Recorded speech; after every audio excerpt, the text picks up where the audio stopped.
공식 맨 오브 더 매치 선정, 홈팬들의 기립박수, 심지어 상대 지역 언론마저 이날 경기를 두고 손흥민의 밤이었다고 인정했습니다. 그런데 경기 후 미국 현지에서 더 주목받은 장면은 따로 있었는데요. 손흥민이 그라운드를 떠난 직후 완벽해 보였던 LAFC의 믿기 힘든 변화가 나타났기 때문입니다. 대체 손흥민 한 명이 빠졌을 뿐인데 LAFC에는 무슨 일이 벌어진 걸까요? 발빠른 뉴스에서 알아보겠습니다. 한국 시간 7월 23일 BMO 스타디움에서 열린 MLS 17라운드 레알 솔트레이크전. 손흥민은 이날 최전방 공격수로 선발 출전했습니다. 특히 구단이 홈팬들을 위해 준비한 손흥민 버브레드 데이와 함께 열린 경기였기에 킥오프 전부터 경기장 전체가 손흥민을 향한 기대감으로 뜨겁게 달아올랐는데요. 그리고 손흥민은 그 기대에 불과 11분 만에 응답했습니다. 페널티 박스 외곽 중앙에서 공을 잡은 손흥민. 수비의 압박을 침착한 드리블로 벗겨낸 뒤 눈앞에 작은 공간이 열리자 조금도 망설이지 않았습니다. 곧바로 강력한 왼발 슈팅을 때렸고 공은 그대로 골문을 갈랐죠. 손흥민의 리그 2호 골이자 LAFC의 리드를 안긴 완벽한 선제골이었습니다. 그런데 손흥민의 진짜 영향력은 직접 득점한 장면에서만 드러난 것이 아니었습니다. 전반 40분 상대 공격을 차단한 LAFC가 빠르게 역습에 나섭니다. 하프라인 부근까지 내려온 손흥민이 공을 받자 솔트레이크 수비수들의 시선이 일제히 그에게 쏠렸는데요. 손흥민은 무리하게 돌아서지 않았습니다. 수비가 자신에게 몰린 순간을 정확히 이용해 중앙의 슈아니에르에게 공을 내줬고 여유를 얻은 슈아니에르는 뒷공간을 향해 패스를 찔러 넣었습니다. 그리고 데니스 부앙가가 이를 깔끔하게 마무리하며 LAFC의 두 번째 골이 터졌습니다. 기록상 득점과 직접 도움은 슈아니에르와 부앙가의 몫이었지만 이 공격의 출발점은 분명 손흥민이었습니다. 자신에게 몰린 수비수를 끌어내고 동료가 편안하게 전진할 공간을 만들어낸 선택.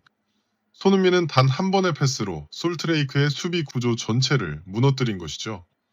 이 장면은 세컨더리 어시스트로 인정됐고 손흥민은 득점뿐 아니라 공격 전개의 중심에서도 결정적인 역할을 해냈습니다. 그리고 후반 23분 손흥민은 다시 한번 솔트레이크 수비진을 공포에 빠뜨렸습니다. LAFC가 역습을 시작하자 손흥민은 수비수들의 움직임을 읽고 절묘한 타이밍에 뒷공간으로 파고들었는데요. 다급해진 예들린이 손흥민을 막기 위해 몸을 날렸지만 공은 그의 몸에 맞고 굴절되며 그대로 골문 안으로 빨려 들어갔습니다. 공식 기록은 예들린의 자책골. 하지만 손흥민의 침투와 슈팅이 없었다면 결코 만들어질 수 없었던 득점이었죠. 직접 골을 넣고 수비를 끌어당겨 동료의 득점을 만들고 마지막에는 상대 수비수의 자책골까지 유도한 손흥민. LAFC의 세 골은 모두 손흥민의 발끝에서 시작된 셈이었습니다. 그리고 스코어가 3대 0으로 벌어진 후 빡빡한 일정을 고려한 LAFC는 손흥민을 벤치로 불러들였습니다. 홈팬들은 이날의 영웅을 향해 뜨거운 기립박수를 보냈고 손흥민 역시 자신의 임무를 완벽하게 끝낸 것처럼 보였습니다. 그런데 바로 그 순간부터 그동안 손흥민의 존재에 가려져 있던 LAFC의 불안한 모습이 하나씩 드러나기 시작했습니다. 가장 먼저 달라진 것은 솔트레이크 수비진의 위치였는데요. 사실 LAFC는 손흥민이 뛰고 있던 전반전에도 점유율과 슈팅 수에서 상대에게 밀리며 적지 않은 공격을 허용하고 있었습니다. 하지만 손흥민이 그라운드를 떠나자 솔트레이크의 압박은 이전보다 훨씬 과감해졌습니다. 수비 라인은 거침없이 전진했고 중앙 미드필더들까지 LAFC 진영 깊숙이 올라오기 시작했죠. 그 결과 LAFC는 더는 제대로 된 역습조차 만들어내지 못했습니다. 반코트 경기를 넘어 사실상 페널티 박스 주변의 좁은 공간에 갇힌 채 계속해서 슈팅을 허용해야 할 정도. 이날 후반전 솔트레이크는 무려 75%에 달하는 점유율을 기록했고 슈팅 역시 전반보다 크게 늘어난 18개를 퍼부었습니다. 경기 흐름만 놓고 보면 3대 0으로 뒤지고 있는 팀이 아니라 오히려 한 골만 더 넣으면 승부를 뒤집을 수 있는 팀처럼 몰아붙인 것이죠. 그렇다면 손흥민 한 명이 빠졌을 뿐인데 왜 솔트레이크의 공격은 이렇게까지 거세진 걸까요? 전문가들이 주목한 이유는 손흥민이 만들어내던 역습의 공포였습니다. 손흥민이 경기장에 있을 때는 점수차가 아무리 벌어져도 상대 수비수들이 함부로 전진할 수 없었습니다. 단 한 번의 패스만 허용해도 손흥민이 순식간에 뒷공간을 파고들 수 있었기 때문이죠. 그래서 솔트레이크는 공격에 나서는 순간에도 항상 한두 명의 수비수를 후방에 남겨둬야 했습니다. 하지만 손흥민이 빠지자 더는 그 뒷공간을 두려워할 이유가 사라졌습니다. 최후방에 머물던 수비수들까지 하나둘 공격에 가담하기 시작했고, 솔트레이크는 매 공격마다 이전보다 한두 명 더 많은 선수를 LAFC 진영으로 밀어넣을 수 있게 됐습니다. 이는 패스 선택지가 늘어나고 세컨드볼 싸움에서 우위를 점하며 상대가 공을 걷어내더라도 곧바로 다시 공격을 이어갈 수 있게 만들죠. 결국 손흥민이 빠진다는 것은 상대 수비 라인을 뒤로 묶어두고 존재만으로 LAFC가 숨쉴 공간을 만들어주던 그 모든 억제력이 함께 사라진 것이었습니다. 결국 LAFC의 실점은 어쩌면 예고된 결과나 마찬가지였습니다. 만약 솔트레이크의 공격이 조금만 더 정교했고 만의 골이 더 이른 시간에 터졌다면 경기 흐름은 정말 어떻게 달라졌을지 장담하기 어려웠는데요. 그런데 더 놀라운 점은 따로 있었습니다. 손흥민이 그동안 가려주고 있던 LAFC의 약점은 수비 불안만이 아니었기 때문입니다. 이 장면을 보시죠. 손흥민이 빠진 뒤 찾아온 LAFC의 역습 상황.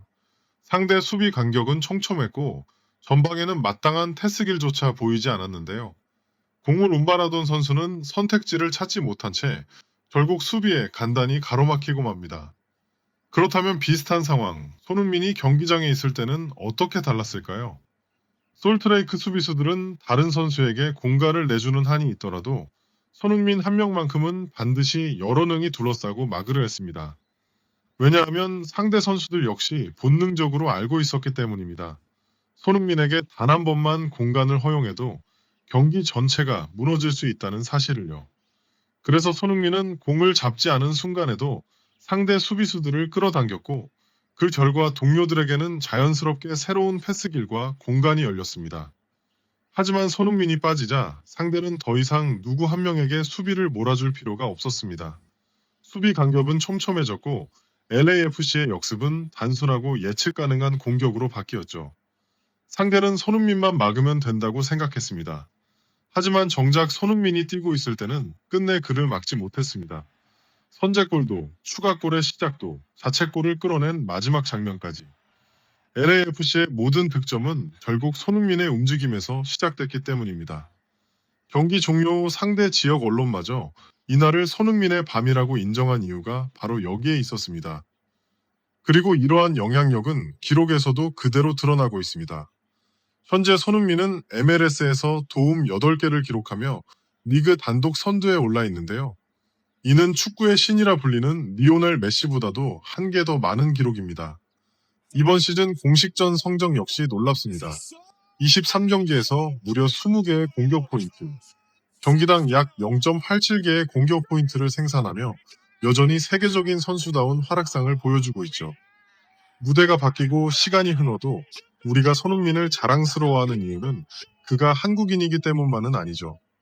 누구도 가보지 못한 길을 개척하면서도 여전히 정상급 실력으로 대한민국의 이름을 빛내고 있기 때문입니다. 대한민국 축구의 자부심, 손흥민. 그의 위대한 도전이 앞으로도 계속되기를 응원하며 오늘 영상은 여기서 마무리하겠습니다.